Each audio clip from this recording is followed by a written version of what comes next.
Heidi's point of view. Malamig ang aking pakiramdam ngayong kaharap ko ang ina ng lalaking mahal ko.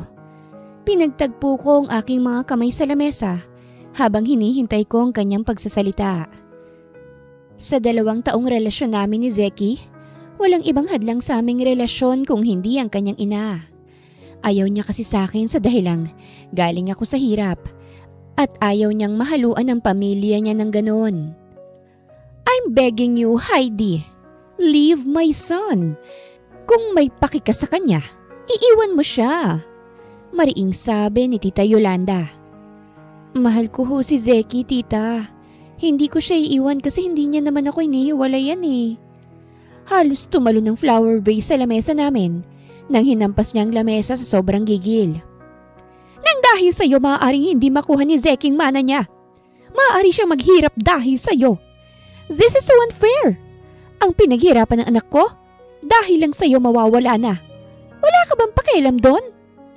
Umigting ang aking panga. Alam ko na nakikipagkompetensya si Zeki sa kapatid niya sa ama para sa posisyon sa kumpanya. Sinabi yun ni Zeki sa akin kung gaano ito kahalaga pero hindi niya sinabi sa akin na hadlang ako ron. Bakit ho hindi si Zeki ang kausapin niyo? Anak niyo ho siya. Kung siyang makikipaghiwalay sa akin, may intindihan ko. Pero ang utusan ako na, my son is not listening anymore. And it's all because of you. Hindi ko alam kung anong gayumang pinalunok mo sa anak ko para mabaliw sa isang kagaya mo na nasa putik lang. Hindi ka nababagay sa anak ko. Dapat alam mo yan. Durog na durog ang puso ko sa mga salita ni Tita Yolanda. Pero hindi ko hinayaan ang sarili ko na magpaapekto. Ang pagpatak ng luha ay isang simbolo ng pagkatalo. Yon ang definisyon ko sa sarili ko. Ayoko naman talagang maging nobyo ang isang Zeki Castillo. Kasi alam ko kung saan siya galing. Galing siya sa mayamang angkan. Pero nag-take risk ako kasi mahirap lang ako. Seryoso siya sa akin. At napatunayan naman niya yon sa loob ng 2 taon. Naging matatag kami kahit may ayaw sa amin. Alam ko ho yun pero hindi ko iiwan si Zeki. Nakakulong ang kapatid mo, hindi ba? Kumuyom ang kamao ko sa tanong niya. Alam ko kung saan tututungo. At hindi ito alam ni Zeki. Kasi kung alam ng anak ko na may kapatid kang nakakulong, tutulungan kanyang palabasin to. Huhut-hutan mo siya ng pera. Pero hindi mo ginawa. Ngayon alam kong mahalagang kapatid mo sa buhay mo, Heidi. Mamili ka. Ang anak ko o ang paglabas ng kapatid mong si Hailey? Bakit mo to ginagawa? Bakit kailangan kong mamili? Kasi kung pipiliin mo pa ring manatili sa anak ko, sisiguraduhin kong maghihirap lalo kayo ng kapatid mo. Pero kung iiwan mo siya, tatanggapin mo ito. May inilapag siya sa lamesa. Malaking envelope to na kulay kayumanggi at itinulak niya ito patungo sa akin. Lumunok ako sa kasinilip to. Umawang labi ko nang makita na marami itong pera. 2 milyon yan. Sapat na siguro yan para iwan mong anak ko, di ba? Hindi ako nakapagsalita. Makukuha ni Zeki ang pinapangarap niyang posisyon kung ikakasal siya kay Rosalina. Pero dahil iniiwasan niyang potential bride niya, mapupunta to sa kapatid niya sa labas. Kaya tanggapin mong perang to't iwan mo na ang anak ko. Malaki ng 2 milyon. Pwede na yung pampiyansa sa kapatid kong naakusahang nagnakaw sa bahay ng dating amo niya. Importanteng makalabas ang kapatid kong si Hailey kasi may mga anak siyang umaasa sa kanya. Ilang buwan ang nakalipas mula nang makulong siya. Bukod ron, baon din kami sa utang. Hindi ko lang sinabi ito sa nobyo ko kasi ayoko namang tumulong siya. Pero alam ng mama niya. Mukhang pinaimbestigahan niya na talaga ako para wala na akong kawala. Kaya kong palabasin ng kapatid ko kaya't sayo na yung pera mo, tita. Nalaglagan pa nga niya nang tumayo ako. Hindi ko ipagpapalit ang pagsasama namin ni Zeki para dito. Kung desperada ka talagang paghiwalayin kami, siya ho yung kausapin mo. Wag ako. Pagsisisihan mo ito, Heidi. Ani tita nang tumalikod ako. Tatanggapin mo rin ang pera na ito. Hindi ko na inisip ang sinabi ni tita at umalis na. Ayokong iwan si Zeki dahil lang sa pera. Hindi ko rin siya kayang bitawan lalo na't malalim na ang aming pinagsamahan. Mahal ko siya at guguho ang mundo ko kung sakaling mangyayari yun. Maingat kong binuksan ang pinto ng condo unit ni Zeki. Gabi na kasi nang umuwi ako kasi binisita ko pa si Hailey sa bilangguan. Live-in kami ni Zeki. 1 taon na rin mula nang lumipat ako rito kaya't mas lalong nadagdagan ang galit ni Tita Yolanda. Nang sinara kong pinto, napatalon ako sa gulat nang may boses na biglang nagsalita. "Saan ka galing?" Seryosong mukhang ibinungad sa akin ni Zeki habang siya'y nakaupo sa sofa. Halata sa kanyang mukhang pagod. Mukha rin siyang problemado. May kinita lang akong friend. Nag-aalok kasi siya ng work eh. Palusot ko kasi hindi yun totoo. "Didn't I tell you na hindi mo na kailangang magtrabaho?" Lumapit ako agad bago pa lumala ang galit niya. This past few days, palagi na lang siyang galit. Minsan, nabubuntungan niya ako. Pero nagsusorry agad kasi hindi yun ang kanyang intensyon. I know, pero hindi naman pwedeng dito lang ako palagi, Zeki. I need to work. "I can provide for us, okay? Dito ka lang." Hinawakan niyang kamay ko at umupo sa kanyang tabi. "May problema ba? Hindi yata magandang araw mo ah." Mukhang ibibigay na talaga ni Papa kay Zandro yung posisyon. He will marry Rosalina. Bumigat ang pakiramdam ko sa kanyang sinabi. Para kasing kasalanan ko kung bakit hindi niya makuha ito. Baka tama nga si Tita Yolanda. Nasagabal ako sa pag-angat ni Zeki. Pwede mo namang pakasalan si Rosalina, Zeki. Kung yun naman talagang paraan para makuha mong posisyon. "And what? Leave you? No way, Heidi. There's no way." Kinabahan ako ron. "Pero hindi mo makukuha ang isa sa pinaghirapan mo. Kung ito lang ang paraan para umangat ka, handa kitang bitawan." Hindi ko na ituloy ang aking sinabi nang halikan niya ako sa labi. Namilog ang aking mga mata sa kanyang ginawa. At nang magtagpo ang aming paningin, pumunga ito. "I am in love with you, Heidi. Maghihirap man ako, ayos lang. Hindi lang tayo maghiwalay." At siniil niya muli ako ng halik at hiniga sa sofa para mas maging malalim to. Tumakbo lang ng normal ang buhay ko nang lumipas sa mga araw. Hindi ko na inisip ang nangyari noong nakaraan. At mas iisipin na lang ang pagsasama namin ngayon ni Zeki. "Saan tayo pupunta?" Isang gabi magkahawak ang aming kamay habang nasa loob kami ng kotse niya. Nasa parking lot kami ng building. Pareho kaming bihis na bihis. "Bago tayo pupunta sa lugar na pupuntahan natin ngayong gabi, gusto ko munang maisuot mo ito." Sa isang iglap, isang kumikinang na singsing ang aking nakita. Hawak niya to sa isa niyang kamay. Hindi ko pa nga to na isusuot, ramdam ko na nasakto ito sa aking daliri. "Anong ibig sabihin nito, Zeki?" Tanong ko habang sinisilid niya sa daliri kong singsing. Nang tagumpay niya itong nailagay, tiningnan niya ako gamit ang kanyang mapungay na mga mata. "Mahal kita. Gusto kitang pakasalan, Heidi." Umawang ang labi ko. Talaga, Zeki?" Tumango siya at hinalikan ng kamay ko kung saan naroroon ang singsing. "Oo, tinatanggap ko na hindi ko na talaga makukuha yon. Pero hindi ko matatanggap kung hindi ikaw ang makakatuluyan ko." Ipinikit ko ang aking mga mata nang lumapit siya para halikan ako sa labi. Kaya hindi ko kayang bitawan si Zeki kahit ilang beses kaming paghiwalayin kasi mahal niya ako talaga. At ayokong sayangin ang pagmamahal niya sa akin.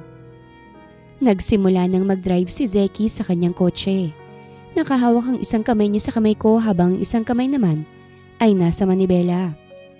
Pinatugtog din niya ang love song na paborito naming dalawa.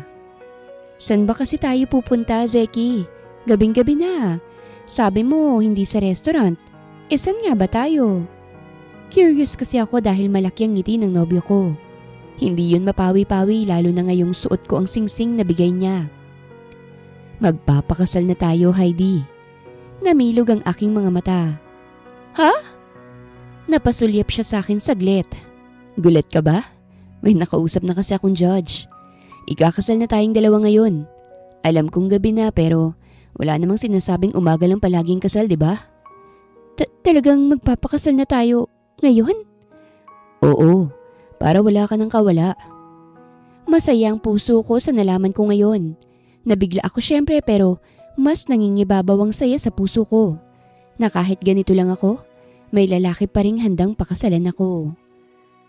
Ngunit ang saya na aming nararamdaman sa oras na yun ay biglang naputol ng isang malakas na kalabog ang sumabog sa hangin. Isang sasakyan ng walang babalang bumangga sa amin, direkta sa side ni Zeki. Parang bumagal ang mundo ko. Nakita kong katawan niyang itinulak ng impact. Ang salamin sa kanyang tabi ay pumutok at nagsitalamsikan, kasabay ng aking pagbangga sa bintana. Isang matinis na tunog ng bakal na nagkikiskisan ng pumunit sa gabi, habang ang sasakyan namin umikot-ikot, paulit-ulit, tila laruan na walang kontrol. Sumakit ang buong katawan ko. May mainit na dumaloy sa aking sentido at nanginginig ang aking mga kamay habang pilit kong humihinga. Nangingitim ang paningin ko, pero hindi ako tuluyang binitawan ng ulirat. Zeki!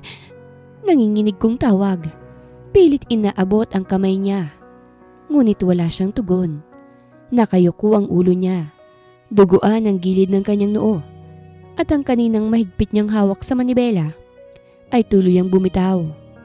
Sa gitna ng mausok na sasakyan at alingaw-ngaw ng busina sa malayo, doon ko naramdaman ng matinding takot. Hindi dahil sa sakit na nararamdaman ko, kung hindi dahil hindi na gumagalaw ang lalaking katabi ko. At sa gitna ng sirang salamin at dumudugong gabi, isang katotohanan ang bumagsak sa akin ng mas mabigat pa sa banggaan. Ako'y gising pa, pero si Zeki nawala ng malay. Isang malakas na sampalang tumama sa aking pisngi, sapat para manginig ang aking ulo at magdilim ang aking paningin. Sa harap ko, si Tita Yolanda. Nanginginig ang buong katawan sa tindi ng galit. Katatapos pa lamang akong gamutin ng nurse nang sugurin niya ako. Parang doon niya ibinuhos ang lahat ng puot at sisi na kinikimkim niya. "This is all your fault! Look what you've done, Iha!" Sigaw niya, puno ng pagkamuhi. Wala akong naisagot. Luha lamang ang tumulo sa aking mga mata.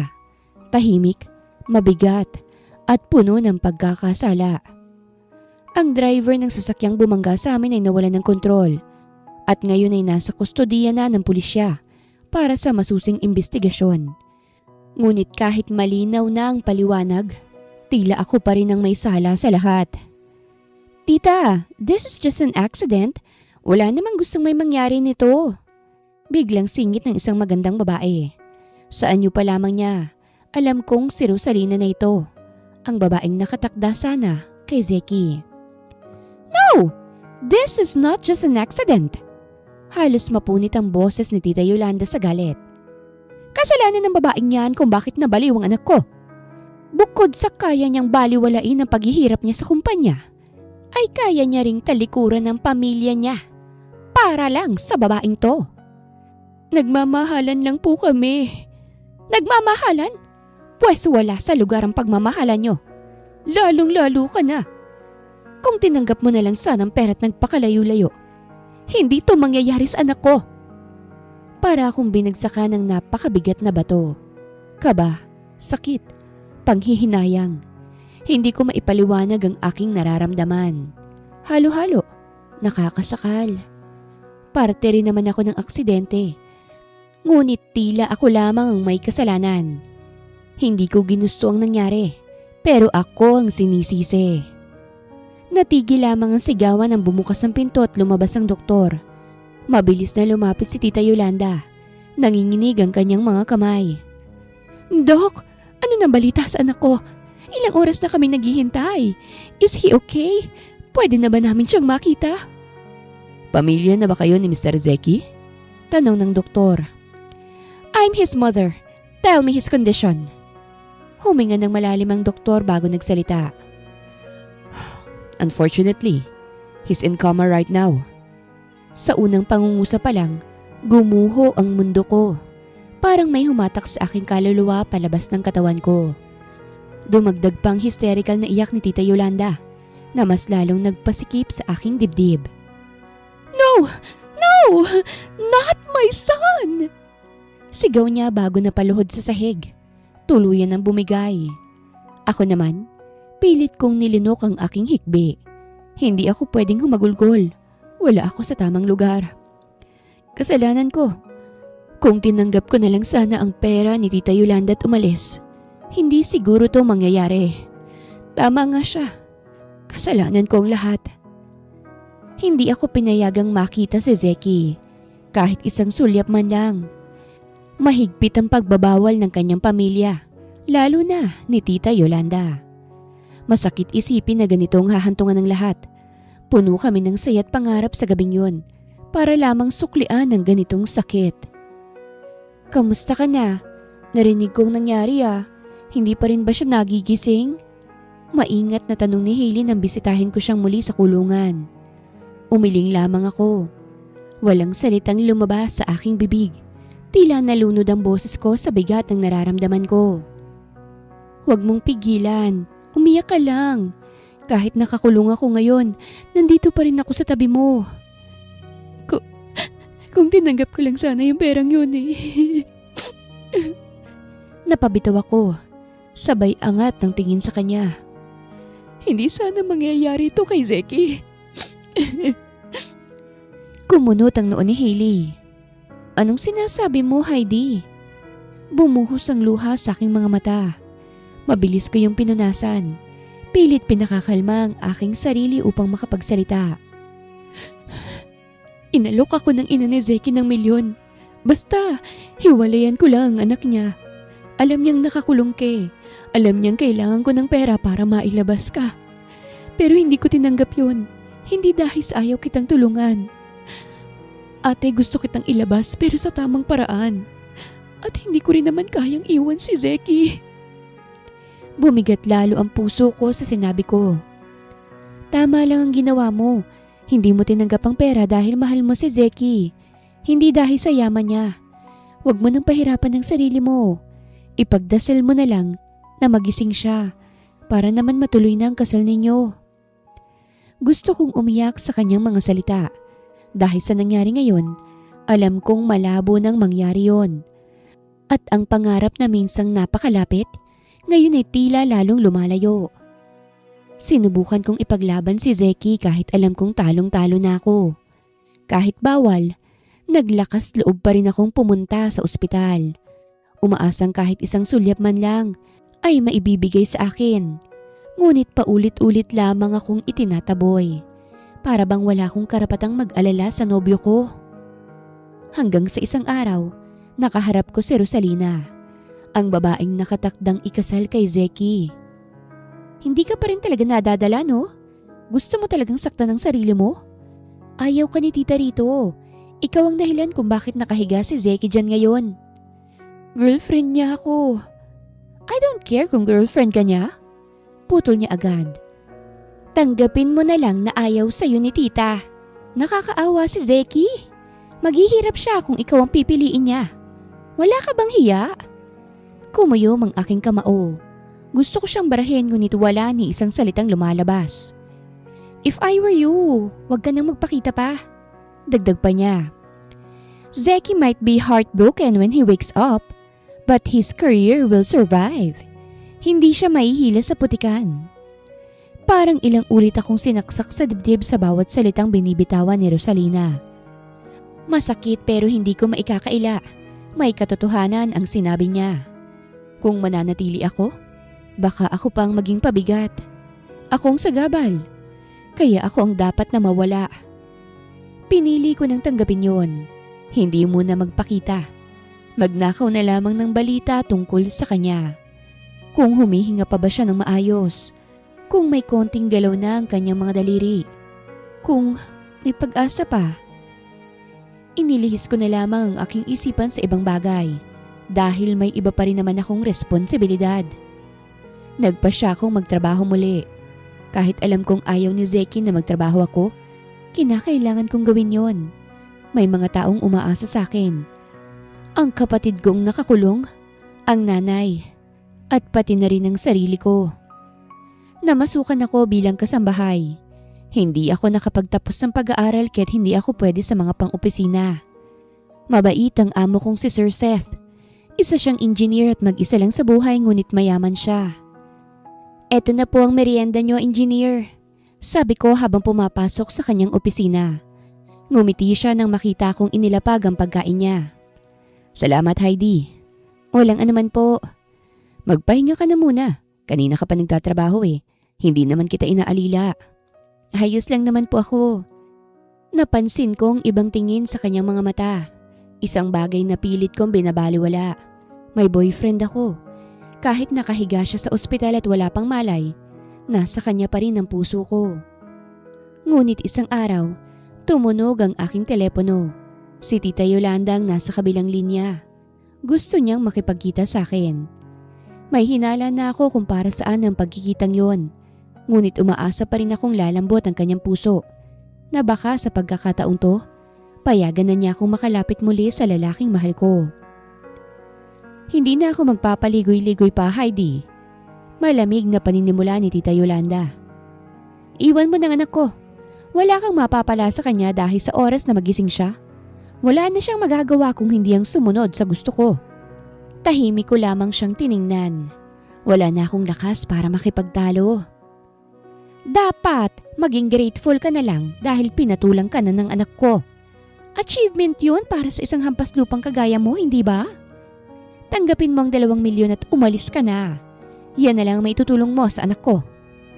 Muli niyang inilapag sa mesa ang sobrang mabigat, makapal, at puno ng perang kayang bumili ng katahimikan ko. Bigla akong nilamig mula ulo hanggang paa. Kung magmamatigas pa rin ako, alam kong hindi niya ako titigilan. Mahal ko si Zeki, totoo yun. Ngunit sa puntong to, handa na akong isuko siya kung iyon ang ikakabuti niya. Kung magalit man siya sa akin dahil nagpa siya kung wala siya, tatanggapin ko yun. Unti-unti ko nang nauunawaan na ako ang dahilan ng pagkasira niya. Dapat maikasal ang anak ko kay Rosalina para makuha niyang inaasam-asam niyang posisyon sa kumpanya. Tatanggapin ko na ho ang gusto mong mangyari. Mabilis kong singit, dahilan para mapatigil siya. Basta't payagan mo kung makita si Zeki kahit isang beses lang. Pinilit kong pigilan ang pagluha. Ayokong makita niya akong wasak. Ayokong magmukhang humihingi ng awa. At talagang balak mo pang... Hindi mo pa rin ako pagbibigyan kahit aalis na ako pagkatapos? Nanginginig kong tanong. Tatanggapin ko na ang pera at hindi na ako magpapakitang muli. Pangako yan. Pero hindi ko mapapangakong hindi ako hahanapin ni Zeki. Napatawa siya. Isang maiksing tawang puno ng pangmamaliit. At feeling mo hahanapin ka pa ng anak ko? Kapag naikasal na siya kay Rosalina, hindi na yun mangyayari. Mabilis ka lang mapapalitan. Alam ko, mabilis lang akong kalimutan. Isang himala na nga na minahal ako ng isang Zeki. O siya sige, papayag ako. Pero pagkatapos niyan, aalis ka na dalang pera. Maliwanag ba? Tumango ako bilang pagsang-ayon. Ngunit sa kaloob-looban ko, parang may dinurog na bahagi ng aking pagkatao. Hindi pa ako handa ngunit alam kong ito nang wakas ng pagmamahal na minsang naging dahilan ng aking paghinga. Sabay kaming nagtungo sa ospital. Tahimik ang aming lakad hanggang sa makarating kami sa kwartong kinaroroonan nang walang malay na si Zeki. Pagpasok namin, agad napatayo si Rosalina. Siya palang nagbabantay sa kanya. Tita, what's the meaning of this? Bakit siya nandito? Mariin niyang tanong. This is just for today, Rosalina. Malamig na sagot ni Tita Yolanda. Aalis din ang babaeng yan. Sumama ka muna sa akin. Isang masamang tingin ang ibinigay sa akin ni Rosalina bago niya ako lampasan. Kasunod niya si Tita Yolanda at tuluyan nilang isinara ang pinto. Iniwan akong mag-isa sa loob ng tahimik na kwarto. Doon na bumigay ang luha na kanina ko pang pinipigilan. Ilang linggo ko siyang hindi nasilayan. At ngayon, sa ganitong kalagayan ko pa siya muling makikita. Unti-unti akong lumapit sa kanya. Nang hawakan ko ang kanyang kamay, parang nawalan ng lakas ang aking mga tuhod. Halos napaluhod ako sa tabi ng kanyang kama. Zeki, gumising ka na. Please. Nanginginig kong bulong. Hirap na ako. Walang tugon. Tanging mahinang tunog ng makina ang sumagot sa akin na lalo pang nagpasikip sa aking dibdib. Mahal na mahal kita, Zeki. Patuloy kong sabi habang tumutulo ang luha sa aking mga pisngi. Ikaw lang ang mamahalin ko. Wala nang iba. Ginagawa ko lang to para sa ikabubuti mo. Kung hindi man tayong itinadhana, masaya pa rin ako dahil nakilala kita. Marami pa akong gustong sabihin, ngunit isang oras lamang ang ipinagkaloob sa akin ng kanyang ina. Kaya sa halip na magsalita, tinitigan ko na lang siya, para bang inuukit sa aking alaala ang bawat linya ng kanyang muka. Napatingin ako sa aking daliri. Naroroon pa rin ang singsing. Napakaganda. Tahimik na patunay ng pagmamahal ni Zeki. Kinagat ko ang aking ibabang labi bago dahan-dahan tong alisin. Nang mahawakan ko ang malamig niyang kamay, nanginginig akong isinuot ang singsing sa daliri niya. Ibinabalik ko ang pangakong minsan niyang ibinigay. I'm sorry, Zeki. Mahina akong bulong. Hindi kita mapapakasalan. Biglang bumukas ang pinto. Pumasok si Tita Yolanda at si Rosalina. Agad kong pinahid ang luha sa aking mukha. Tapos na ang isang oras. Malamig na sabi ni Tita. Umalis ka na, Heidi. At huwag ka nang bumalik pa sa buhay ng anak ko. Tahimik akong tumango. Isang huling sulyap ang ibinigay ko sa mukha ni Zeki. Isang paalam na hindi niya maririnig. At sa paglabas ko ng kwartong yon, hindi lang ako umalis sa ospital. Umalis na ako sa buhay nila. At sa pangarap na minsan naming pinanghawakan. Ginamit ko ang milyong ibinigay ni Tita Yolanda bilang pampiyansa kay Hailey. Nang tuluyang makalabas ang aking kapatid, sabay-sabay na humagulgol ang kanyang mga anak habang mahigpit siyang niyayakap. Sa sandaling yon, parang bahagyang nahilom ang sugat sa aking puso dahil kahit papaano, may isang pamilyang muling nabuo dahil sa desisyong ginawa ko. Mahal na mahal ni Hailey ang kanyang mga anak. Mag-isa niya silang binubuhay sa kabila ng lahat. Ilang buwan ding nanatili ang mga bata sa poder ng dati niyang kinakasama. Isang lalaking may bago ng pamilya. Saan ka kumuha ng pampiyansa, Heidi? Tanong ni Hailey nang makauwi na kami. Tinanggap ko ang pera. Nanlaki ang kanyang mga mata. Ano? Huwag na nating pag-usapan. Ang mahalaga, malaya ka na. Mabibigyan mo na ng magandang buhay ang mga anak mo. Mahigpit niya akong niyakap. Ayokong makonsensya siya. Desisyon ko yon at sa puntong yon, pinaniwala akong sarili kong worth it ang lahat. Nagpatuloy ang aking trabaho bilang kasambahay. Kahit hindi ko ikinwento, mabilis pa ring nakarating kay Sir Seth ang balitang hiwalayan namin ni Zeki. Kilala niya si Zeki dahil pareho silang negosyante. Paniguradong kamumuhian ka ni Zeki kapag nagising siya, Heidi. Wika niya, may lungkot sa mga mata. Ayos lang ba yun sa'yo? Posibleng siraan ka na ng kanyang ina. Ayos lang po yun, sir. Sagot ko. Basta hindi lang siya lulubog dahil sa akin. Umiling siya. I don't think lulubog ang isang lalaking kagaya niya dahil sa isang katulad mo. Napatingin ako sa kanya. Ngumiti siya ng marahan. Mabuti kang babae, Heidi. Hindi basehan ng estado sa buhay sa pagmamahalan. Kalaunan ko lang nalaman kung bakit ganoon ang pananaw niya. Si Sir Seth ay produkto ng pagmamahalan ng isang mayaman at isang maralita. Isang aral na ibinaon sa kanya ng kanyang mga magulang bago sila pumanaw. Kaya nang manligaw siya sa akin, tinanggihan ko agad. Hindi ko kayang magsinungaling sa sarili ko. Mahal ko pa rin si Zeki, ngunit hindi siya tumigil. Sinabi niyang maghihintay siya hanggang sa makamove on ako. Pero posible ba yun?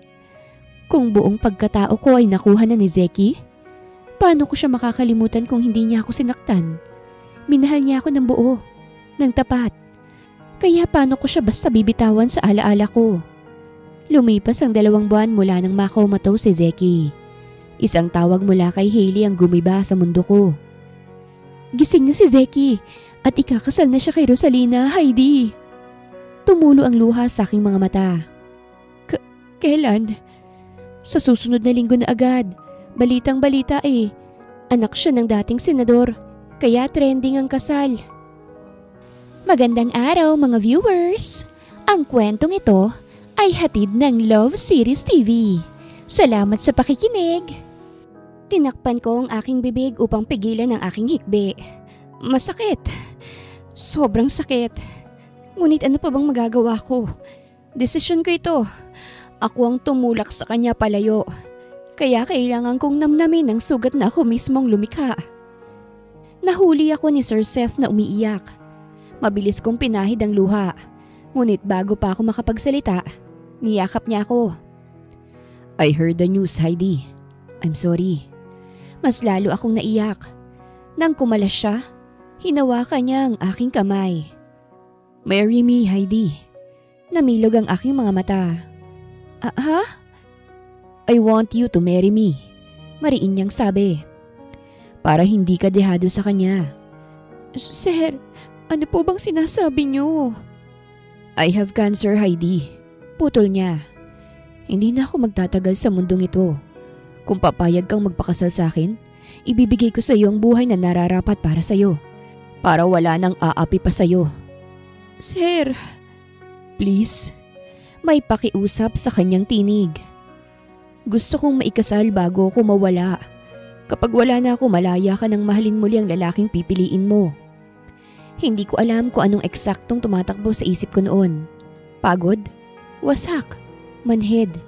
Ngunit pumayag ako. Pumayag akong maikasal kay Sir Seth sa mismong araw ng kasal ni Zeki at Rosalina. At doon, tuluyan kong tinanggap na ang pagmamahal ko kay Zeki ay magiging ala-ala na lamang. Zeki's point of view. Malamig ang aking pakiramdam habang mag-isa akong nakatayo sa terasa ng bahay. Katatapos lang ng kasal ngunit wala ni bahid ng sayang laman ng dibdib ko. Kung hindi galit, galit na pilit kong kinokontrol. Pagkagising ko mula sa pagkakaumatos, unang bungad sa akin ni Mama ang balitang iniwan daw ako ni Heidi. May iba na raw siya. Hindi man lang niya hinintay na magising ako. Basta na lang nagdesisyon at umalis. At ngayon, sa mismong araw ng kasal ko kay Rosalina, ikinasal din siya sa isa sa mga kilalang engineer sa bansa. Si Engineer Seth Villarica. Halos mabasag ang wine glass na hawak ko sa sobrang gigil. Hindi pa rin ako makapaniwala na ganitong kahahantungan ng lahat. Napatingin ako sa singsing sa aking palad. Ang singsing na ibinigay ko sa kanya noong gabing dapat sana'y kasal na rin kami. Ibinalik niya yon habang wala pa akong malay. Para akong iniwan ng walang paalam. Walang laban. Walang pagkakataong magtanong. Tuluyan akong napabalik sa ulirat nang maramdaman ko ang yakap ni Rosalina mula sa aking likuran. Agad kong itinago ang singsing sa aking bulsa. Nanigas ang aking katawan dahil hindi ako sanay na yakapin ng babaeng hindi si Heidi. Zeki, matulog na tayo. Bulong niya. Umalis ka. Malamig kong sagot. Ngunit humarap pa siya sa akin. Kasal ka na sa akin. Huwag mo nang isipin ng babaeng yun. Kasal na rin naman siya sa iba eh. Wala ka nang magagawa. Nilagpasan ko lang siya. Ngunit hinawakan niya ang kamay ko. Asawa mo na ako. At dahil sa akin, makukuha mo na ang inaasam-asam mong posisyon. Akong nakatadhana sa iyo, Zeki. Hindi siya. Tiningnan ko siyang muli. Hindi ko gusto ang posisyong sinasabi mo. Kita ko ang pagkabigla sa kanyang muka. Kung gustong gusto ko yon, hindi na sana ako nagpaligoy-ligoy at pinakasalan na agad kita noon pa. Malamig kong dagdag. Pero salamat, makukuha ko na siya nang dahil sa'yo. Ginusto mong maging asawa ko, di ba? Damhin mo at pagtiisan mo ang pagiging asawa mo sa akin.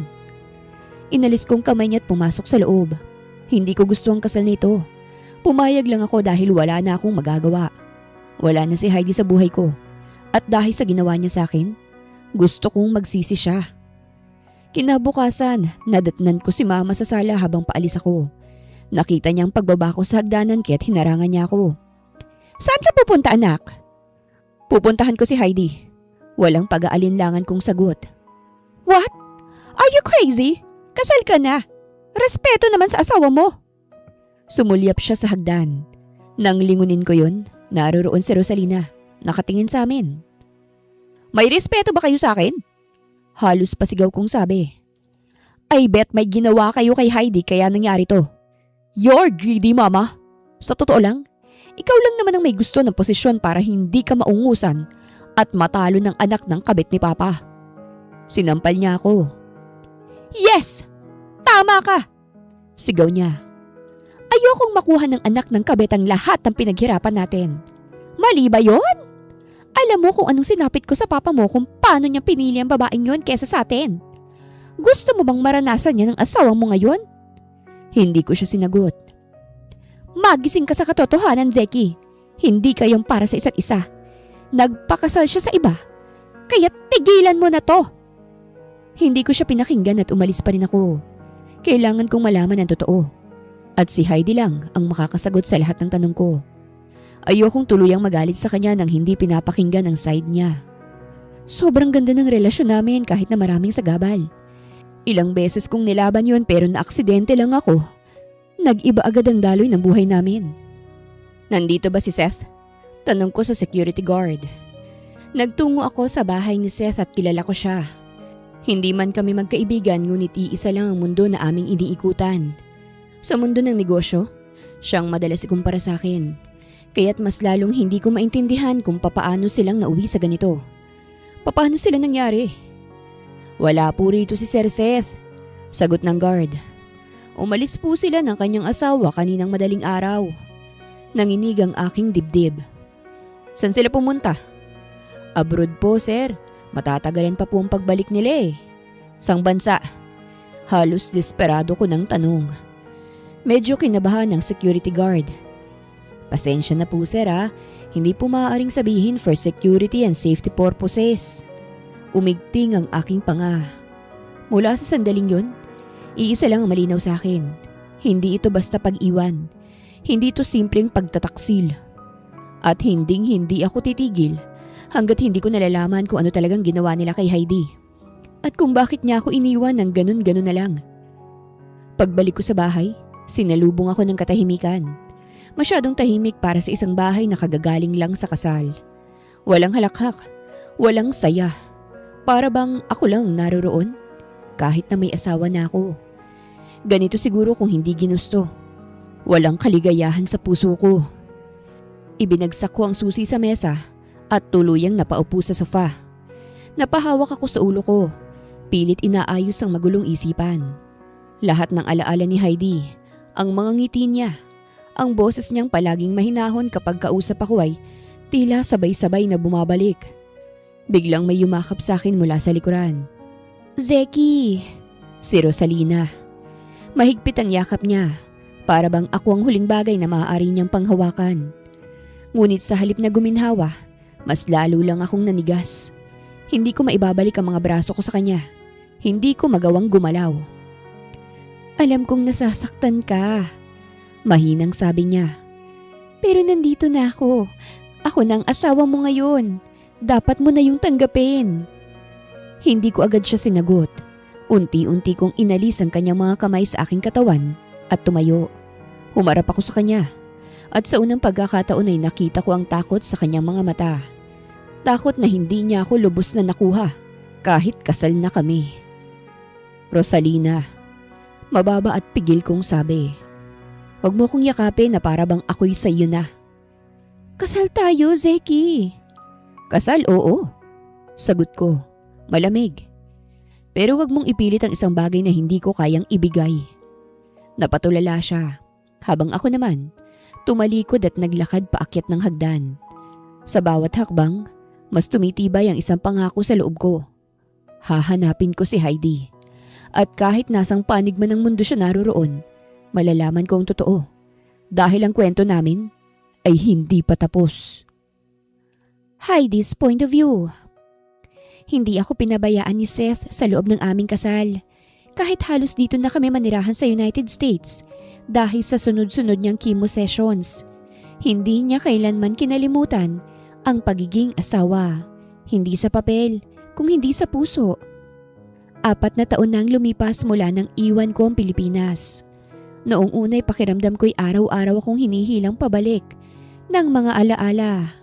lalo na ng alaala ni Zeki. Mahirap, masakit. Para bang may parte ng sarili kong naiwan doon na hindi ko kailanman mababawi. Ngunit dahan-dahan, tinuruan ako ni Seth kung papaanong muling huminga.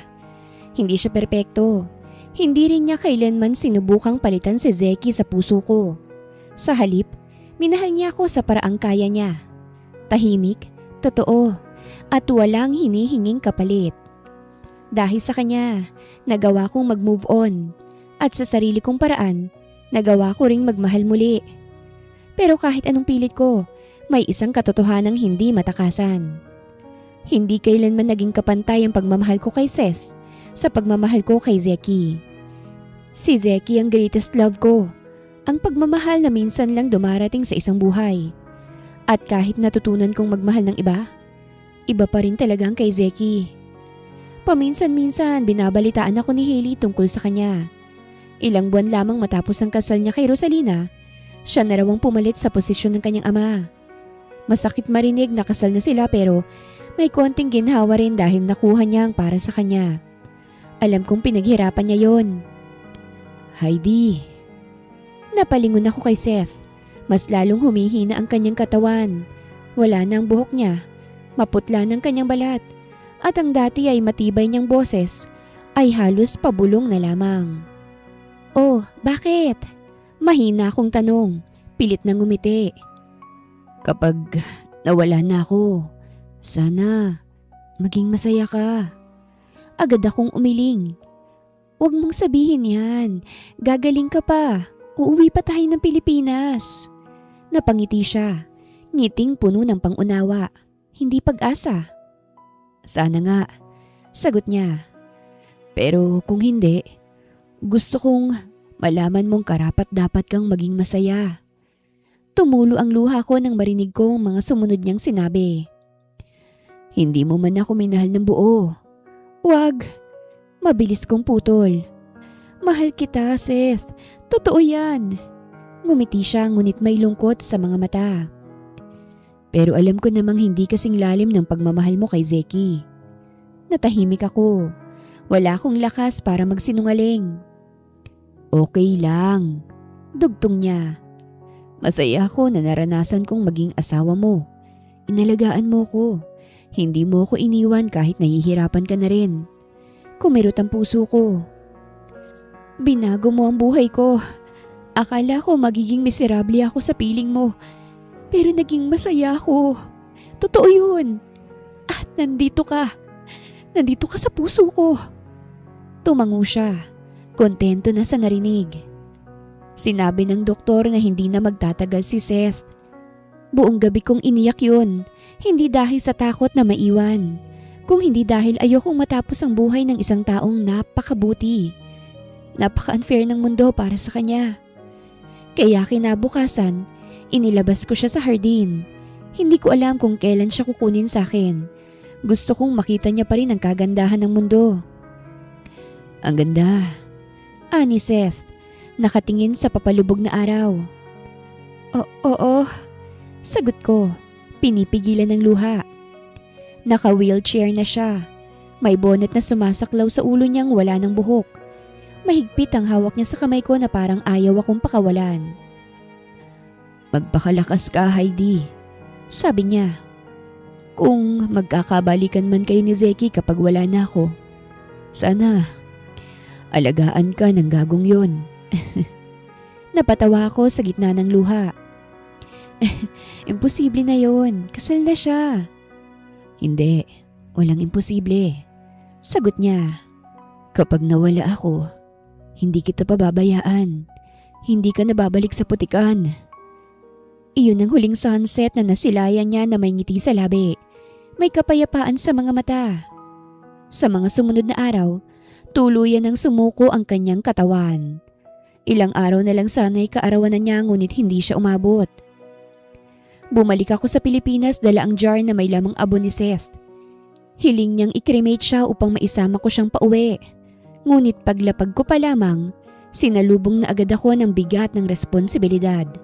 Dahil simula sa araw na ito, ako nang tagapagmana ng lahat ng iniwan ni Seth. At kasabay ng pag-uwi ko, Alam kong muling magtatagpo ang nakaraan at kasalukuyan at hindi na ako kailanman magiging pareho. Natuto ko kung papaanong mamahala sa negosyong naiwan ni Seth. Sa tulong ng taong pinagkakatiwalaan niya, unti-unti akong natuto. Ayokong biguin ang asawa ko kaya't sinisikap kong pagbutihin ang lahat at siguraduhin hindi babagsak ang negosyong iniwan niya sa akin. Magandang hapon po, ma'am. Uuwi na po ba kayo? Paglabas ko ng building ay sinalubong ako ng isang empleyado. Oo, bakit? Sagot ko. May ipapapirma lang po sana ako, ma'am eh. Pasensya na po't na late ako. Na-ospital po kasi ang lola ko eh. Sinipat ko siya mula ulo hanggang paa. Ramdam ko ang bigat ng pinagdaraanan niya. Magulo ang buhok niya at halatang pagod. Anong pangalan mo? Tanong ko. Athena po, ma'am. Athena, unahin mo muna yung lola mo. Sabi ko habang pinipirmahan ang dokumentong hawak niya kahit nasa labas na kami. Huwag kang mag-alala, gagaling ang lola mo. Maraming salamat po, ma'am. Sagot niya na halatang naantig. Sa ilang buwan ko sa industriyang to, hindi lamang pamamalakad ng negosyo ang natutunan ko, kung hindi pati na rin kung papaanong makitungo sa mga taong nasa mababang posisyon. Naranasan ko ng tapak-tapakan, kaya't hindi ko yun gagawin sa kapwa ko. San po tayo, ma'am?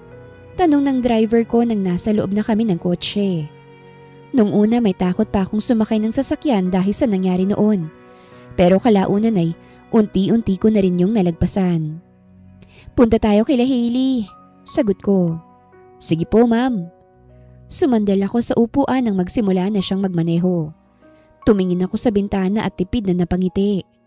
Mabigat pa rin ang kalooban ko sa lahat ng nangyari.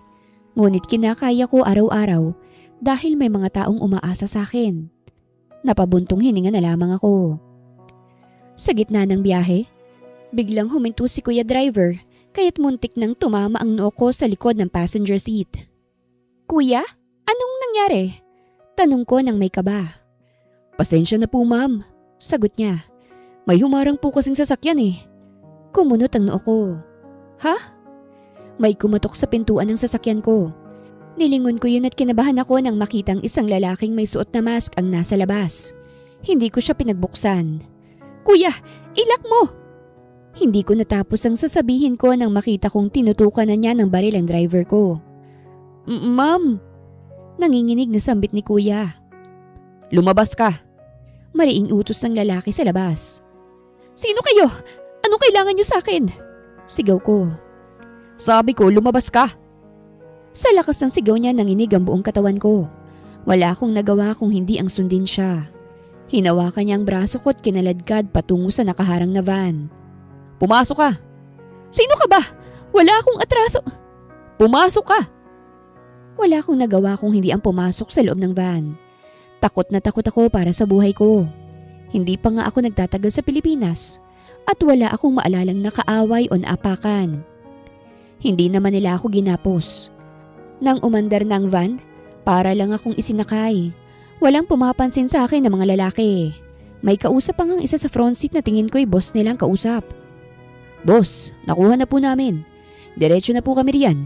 Sige po. Pagdating namin sa isang hindi pamilyar na bahay, tinulak ako ng isa sa kanila. Maglakad ka. Sino ba kayo? Tanong ko.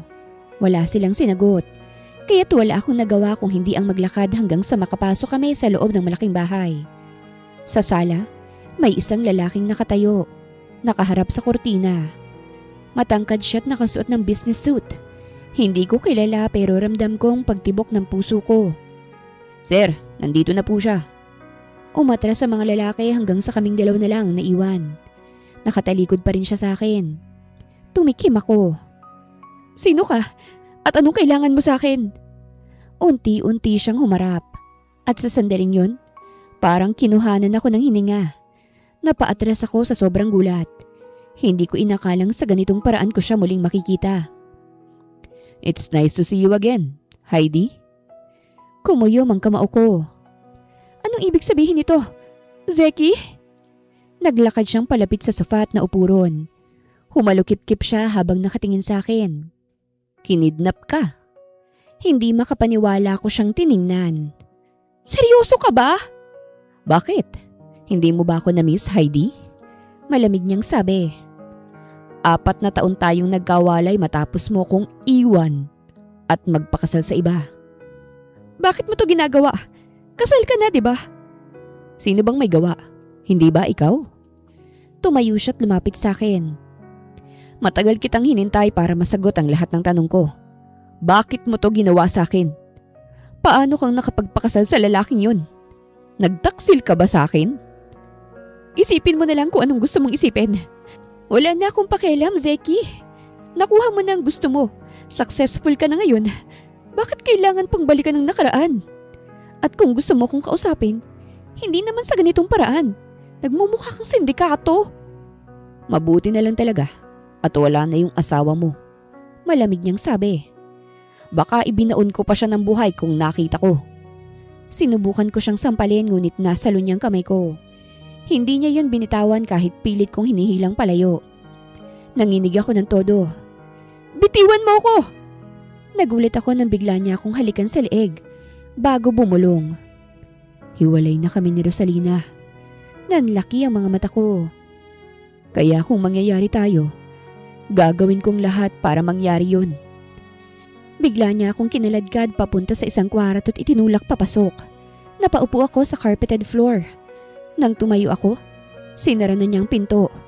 Nataranta ako't agad kong sinubukang buksan. Ngunit nakalak na. Zeki! Hindi to magandang biro ah! Sigaw ko habang hinahampas ang pinto. Palabasin mo ako, Zeki! Ngunit walang sumagot. Zeki! Ilabas mo ko! Gago ka! At doon ko naramdaman ang matinding kaba na gumapang sa buong pagkatao ko. Zeki's point of view. Nagsalin ako ng wine sa aking baso habang nagsisilbing background. Ang sigaw at paghampas ni Heidi sa pintuan ng kwartong pinagkulungan ko sa kanya. Naibog akong usok ng sigarilyo bago ko pinatay at napabuntong hininga. 1 taon na rin ang lumipas mula nang maghiwalay kami ni Rosalina. Sa sobrang miserable niya sa relasyon namin, nagawa niyang magtaksil at magpabuntis sa iba. Hindi ko rin naman siya masisisi.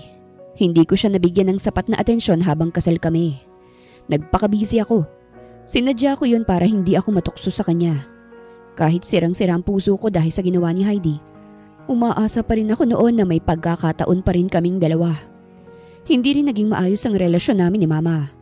Mula nang makuha kong posisyon ni Papa sa kumpanya, pilit niya na akong kinokontrol at paulit-ulit na pinaaalala na siyang dahilan kung bakit nasa kinalalagyan ko ako ngayon. Ngunit sa huli hindi siya nagtagumpay. Sa puntong ito, kasalanan niya kung bakit ako naging ganito. Kasalanan niya kung bakit kailangan pa niyang agawin ang kaligayahan ko. Anak? Dumating si Mama sa bahay. Bakas sa mukha niyang matinding pagtataka. Kita ko ang kaba sa kanyang mga mata nang marinig niya ang kalampag mula sa kwartong malapit sa kinatatayuan ko. Sino yon? Tanong niya. May ikinulong ka doon? Si Heidi. Sagot ko na walang emosyon. Kinidnap ko. What? Gulat niyang sabi. Muli niyang pinakinggan ang mga sigaw ni Heidi mula sa loob ng kwarto. Anak! May asawa yan, hindi ba? Nababaliw ka na ba? Hindi ka ba makukulong sa ginagawa mo? Patay ng asawa niya. Malamig kong tugon. Biyuda na siya. Hiwalay na rin kami ni Rosalina. Tiningnan ko siya ng diretsyo. May magagawa ka pa ba, Mama? Sisirain mo na naman ba kami? Hindi siya agad nakapagsalita. Subukan mo lang mga ilang muli. Babala ko. Aalis ako sa posisyon ko at ibibigay ko yon kay Zandro. Nanlaki ang mga mata niya. Wag! Wag mong gawin yan, anak. Hindi na ako mangingialam. Sandali siyang tumahimik bago muling nagsalita. Mas mahina ang tinig. Pero sigurado ako, hindi magiging madali ang lahat ng ito. Malaki ang atraso ko sa babaeng yan eh. Bakit? Ano bang ginawa mo, Mama? Binigyan ko siya ng 1,000,000 para umalis sa buhay mo. Makikita mo naman talaga na mukha siyang pera, anak. Kaya... Ayoko nang marinig yan, Mama. Malamig kong putol. Kung gusto mong lumambot ang loob ko sa'yo, huwag ka nang makikialam. Tingnan mong nangyari kay Rosalina. Dahil sa pagpipilit mo sa kanya para sa akin, napariwara na yung buhay niya. Tinakwil siya ng dating senador matapos mabunyag ang pagtataksil niya. Isang kahihiyan yun sa pamilya nila. Yan ang resulta kapag pinipilit ang ayaw. Hindi na nagsalita si Mama. Tinapos kong laman ng baso ko't iniwan siya para balikan si Heidi na halos nagwawala na sa loob ng kwarto. Ipapapulis kita dahil sa ginawa mo! Sigaw niya pagpasok ko. Kaya mong ipapulis ang lalaking mahal na mahal mo? May halong pang-asar kong sabi. Sino nagsabing mahal pa kita? Balik niya. Ang feeling mo naman, 4 na taon nang nakalipas. May kanya-kanya na nga tayong buhay. Lumapit ako at hinawakan siya sa braso. So hindi mo na ako mahal? Hindi ako magpapakasal sa iba kung mahal pa rin kita. Tiningnan ko ang mga mata niya. Hindi siya makatingin sa akin ng diretso habang sinasabi yon. Sinungaling, mariin kong sabi. Mahal mo pa rin ako. Mahal din kita. Wala akong minahal kung hindi ikaw lang, Heidi. Kahit iniwan mo ko. Kahit sinukuan mo ko nang wala akong kalaban-laban. Mahal pa rin kita. Hindi siya nakapagsalita. Ibinaba rin niya ang tingin niya. Paalisin mo na ako. Matamlay niyang sabi bago ko muling tiningnan. Palalagpasin ko to. Palalagpasin kong ginawa mo. Kahit tinutukan ng tauhan mo ng baril ang driver ko. Palalagpasin ko yun basta't paalisin mo lang ako at... At ano? Iiwan mo na naman ako. At bakit kita iiwan? Hindi naman tayo para gawin ko yon. Natawa ako sa sinabi niya at binitawan ang braso niya. Kumuha ko ng isang walang sulat na bond paper at ballpen mula sa drawer at iniabot sa kanya. Kita ko ang pagtataka sa kanyang mga mata. Ano yan? Pirmahan mo. At bakit ako pipirma sa blanco?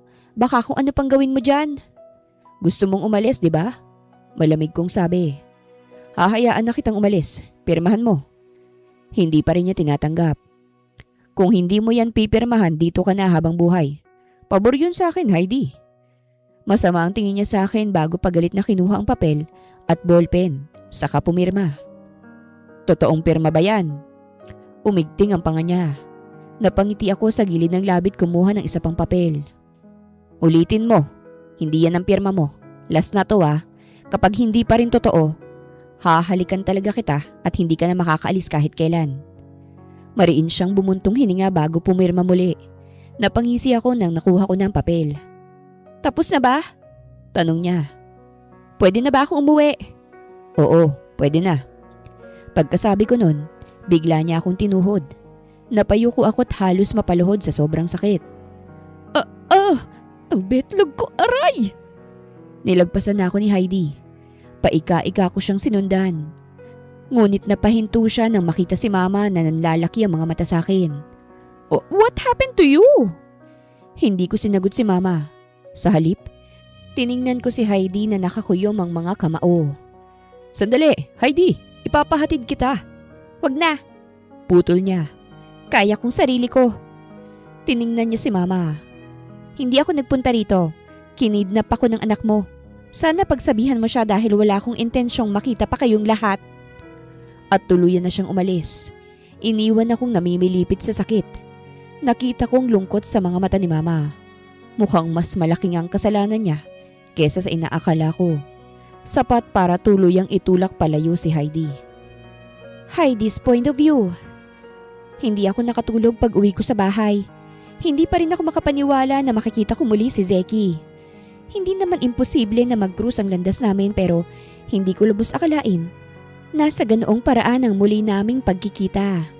Lubos na natakot ang driver ko at gusto niya nang mag-resign sa trabaho. Pinayagan ko siya at binigyan ko pa ng pera para kahit papano may maitulong ako sa kanya at sa kanyang pamilya. Humingi rin ako ng paumanhin dahil sa nangyari. Baliw na Zeki. Hindi ko akalain nga abot siya sa ganun. At totoo palang wala na sila ni Rosalina.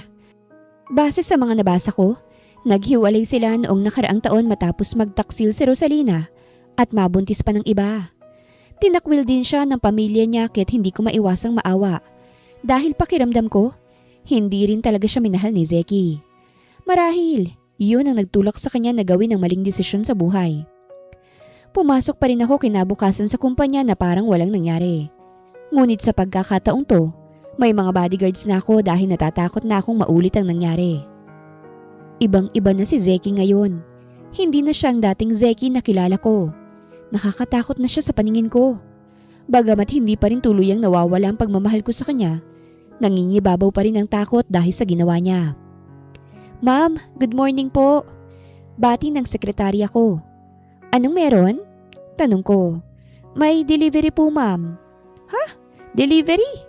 Wala naman akong ino-order. Kanina ba galing yan?" "Wala pong nakalagay, ma'am. Ipapapasok ko po ba rito?" Napabuntong hininga ko. "Oo, sige." Binuksan niya ang pinto ng opisina ko at pumasok ang isang lalaking halos hindi nakapasok dahil sa sobrang laki ng dala niya. Napahinto ako't napatayo sa gulat. Isang napakalaking bouquet of flowers ang hawak niya. Halos kasing taas ng tao. At hindi lang yon, may kasama pang teddy bear na ganun din ang laki. Nalaglagan pang ako sa nakita. "Napakagalanti naman po ng manliligaw niyo, ma'am." Nasabi na lang ng sekretarya ko. "Saan po ito ilalagay, ma'am?" Tanong ng mga lalaki. Dito na lang siguro." Itinuro ko ang bakanting espasyo sa opisina ko. "Kanino ba galing yan?" Wala pong nakasulat, ma'am. Pinadala lang po rito at nakapangalan po sa inyo." Napasapo ako sa aking noo. "O sige, salamat." Pag-alis ng mga lalaki, nakapamewang ako dahil lito ko kung anong gagawin sa mga dambuhalang regalong to. Lumapit ako sa teddy bear at napansin kong maliit na bulsa sa suot niyang damit. May kinuha ko mula roon. Isang maliit na card. "Hi, I hope you like my gift. Zeki." Umawang ang aking labi nang mabasang pangalan niya at hindi ko napigilang mapalunok. Nagparamdam na naman siya na parang walang nangyaring masama kagabi. Hindi kaya magagalit na naman si Tita Yolanda sa ginagawa niya? Baka lapitan na naman niya ako at alukin ng pera? Hindi pa nakontento si Zeki sa padala niya. Tumawag pa talaga siya bandang 5:00 ng hapon. "Paano mo nakuhang numero ko?" Tanong ko. "Nasa baba ako ng building mo." Sagot niya. "Babawi ako sa ginawa ko kagabi." "Anong bawing sinasabi mo?" "Mag-date tayo." "Ayoko." "Sige na please. Miss na kita eh. Alam kong ayaw mo na dahil sa mama ko pero huwag kang mag-alala. Hindi na siya mangingialam sa atin kahit kailan." Hindi ko alam kung anong isasagot ko. Hindi naman pwedeng maibalik agad ang lahat matapos ang nangyari. At higit sa lahat, wala pang 1 taon mula nang mawala si Seth.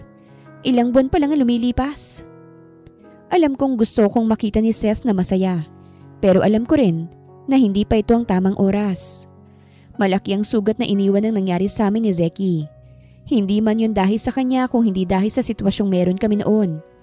Durog na durog ako dahil lamang sa isa kong hampas lupa. Wala akong ibang ginawa noon kung hindi ang mahalin ng kagaya niya. Ngunit napurnada yun dahil mahirap lang ako't itinuturing na sagabal. Pero hindi talaga sumuko si Zeki. Pagbaba ko sa first floor, naroroon na siya sa labas, naghihintay sa akin. Hinarangan pa nga siya ng mga bodyguards ko nang subukan niyang lumapit. "Kilala ko siya, ayos lang," sabi ko sa bodyguard. Umatras to't lumayo. Napahalukip-kip ako. "Anong ginagawa mo rito? Alam ba ng mama mo na nandito ka?" "Alam niya," sagot niya. "At wala akong pakialam kahit hindi niya pa malaman." Bumuntong hininga ko. "Hindi ako papayag sa gusto mo, Zeki. Busy ako sa buhay ko ngayon. Wala akong oras makipag-date." "Out mo naman na ngayon ah. Hindi mo naman siguro dinadala ang trabaho mo pa uwi sa bahay?" Nanlilisik ang mga mata ko dahil tama siya ron. "At isa pa," dugtong niya. "Ayaw mo bang malaman kung anong gagawin ko sa pirma mo?" Nanlaki ang mga mata ko. Anong gagawin mo ron?"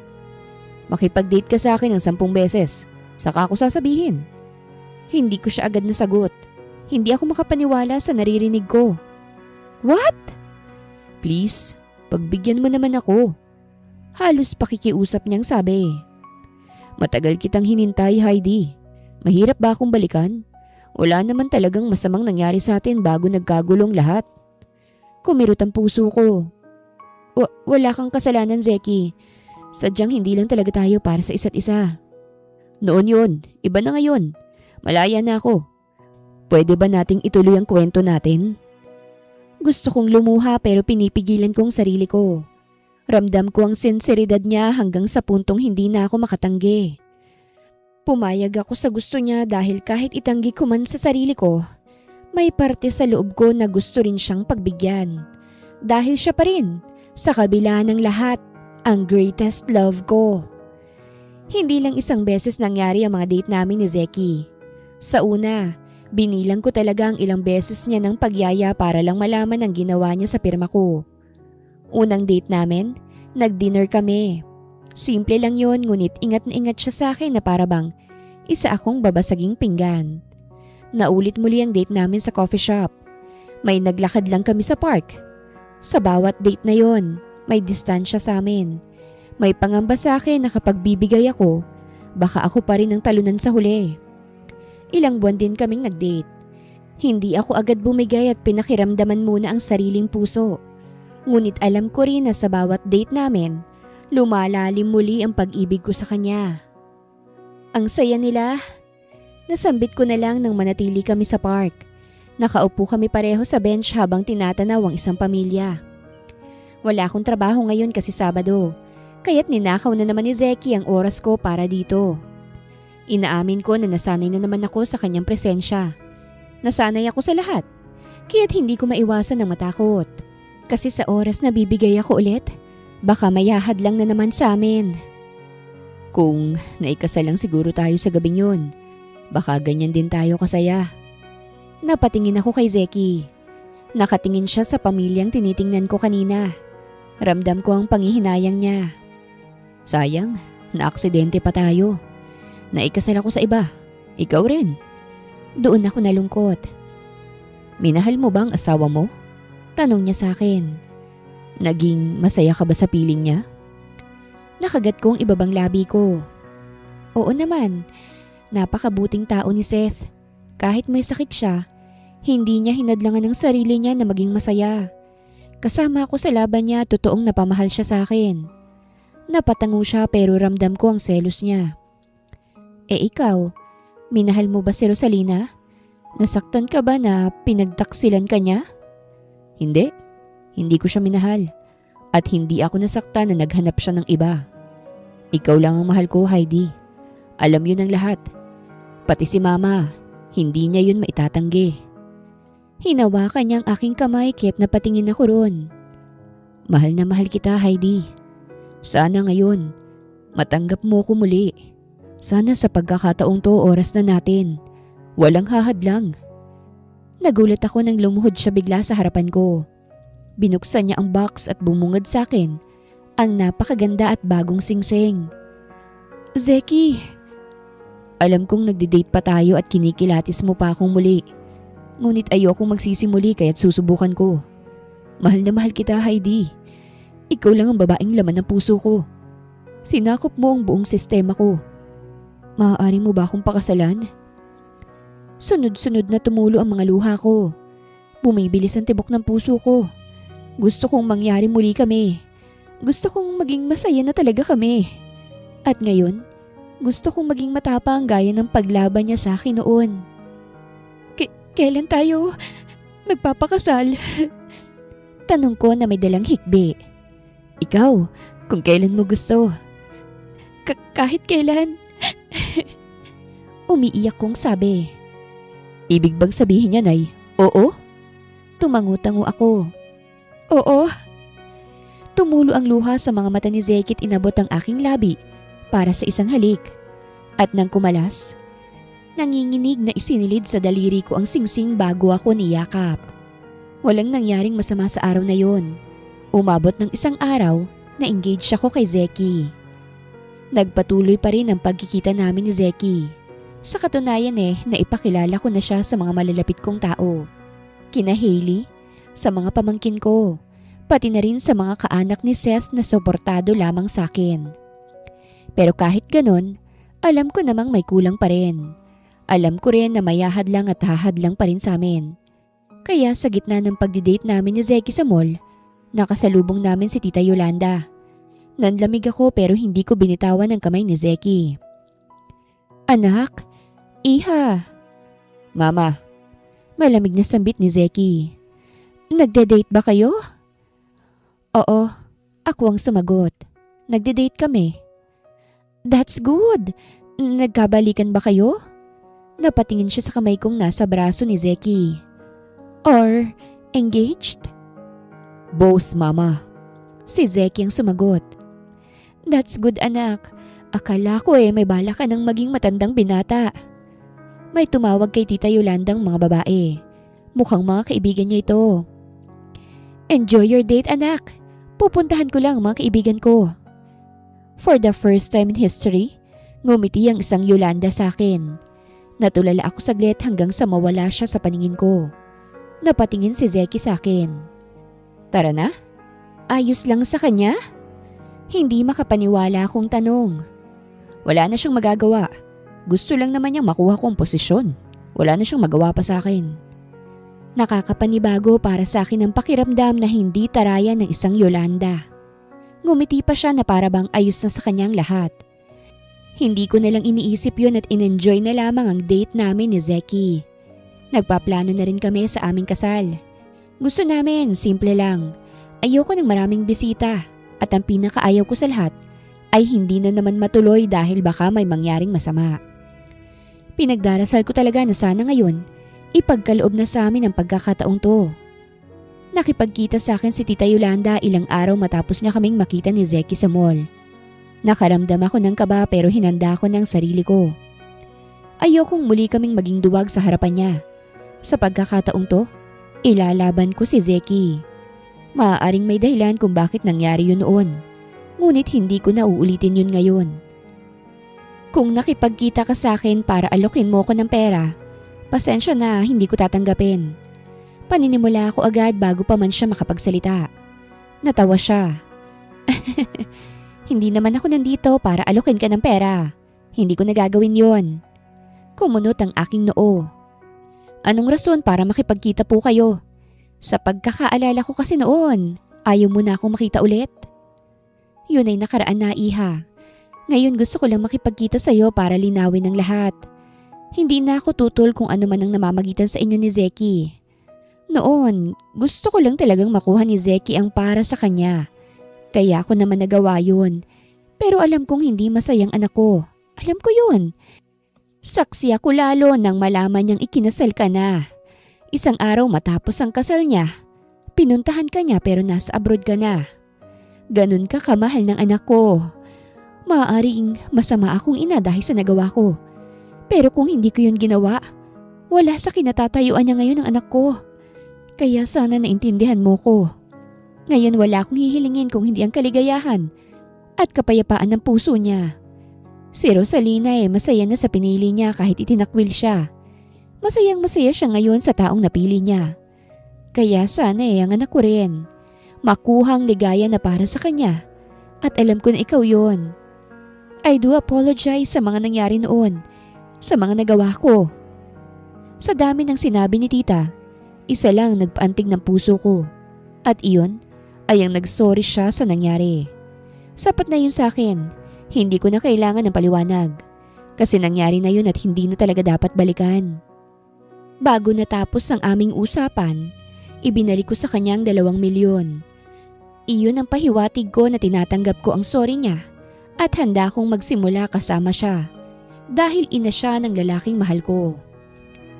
Bago ko tuluyang magpakasal kay Zeki, bumaba ako sa posisyon ko sa kumpanya ni Seth at ipinasa ito sa kanyang kaanak na naiwan kasi mas deserve nila ito. Maraming salamat at naging asawa ka ni Seth. Napakabuti mo. Ipananalangin kong kasiyahan mo, iha. Napangiti ako't saka yumakap sa ginang bago ko nagpaalam na umalis. Dumating na ang araw ng kasal. Sobrang laki ng ngiti namin ni Zeki nang makarating kami sa venue. Aquarium wedding ang tema namin. Napaka-unique nito dahil habang ginaganap ang kasal, makikita namin ang mga iba't ibang uri ng hayop sa aquarium. Nakasuot na ako ng aking wedding gown habang si Zeki ay kanyang black suit. Bago tayo tuluyang ikasal, may ibibigay ako sa'yo. Diba gusto mong malaman kung para saan yung pirma na hiningi ko sa'yo noon? Oo, sabi mo after 10 days. Nagbilang ako, hindi mo naman sinabi. Pasensya na, nakalimutan ko kasi. May inabot ang isang lalaki ng paper bag sa kanya. Nagpasalamat siya rito bago muling hinarap. Ito, buksan mo. Tinanggap ko ang paper bag saka binuksan to sa harapan niya. Pagbukas ko, Isang dokumento ang aking nakita. Inilabas ko ito at tiningnan to. Oh my gosh! Pasensya ka na, napa-advance yata. Napakurap-kurap ako at tiningnan siya. Grabe ka talaga! Naniniguro lang ako. Ayoko nang mangyari yung dati, Heidi. Kung sakaling hindi matuloy ngayon, at least panatag pa rin ako. Napatingin muli ako sa hawak ko. Marriage contract to. Dito niya ginamit ang pirma ko. Hinawakan ni Zeki ang aking kamay. Ngayon, wala nang hahadlang sa atin. Pinagsalikop niya ang aming mga kamay at sabay kaming pumasok sa lugar para magpakasal. Successful ang aming kasal. Nag-viral pa ito sa social media dahil unique to. Sa ibang bansa kami nag-honeymoon. Tinupad namin ang nasa bucket list namin. Sa unang buwan, sa Asia kami. At sa ikalawang buwan ay nag-Europe kami. Hindi na mapawi ang kasiyahan sa aking puso. Sa tamang oras at tamang panahon, nangyari na ang happy ending namin. Natagalan man, ang mahalaga kami pa rin hanggang dulo.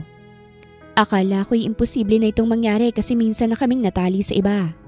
Pero pag uwi namin ng Pilipinas, dumiretso kami sa bagong bahay na bili ni Zeki. Buntis ako kaya't kailangan ko nang manatili sa bahay. Pangarap ko lang to dati Ani Zeki sabay halik sa aking tiyan. Ngayon magiging daddy na talaga ako. Magiging parents na tayo, Heidi. Made in Paris ba? Humagalpak din siya sa sinabi ko.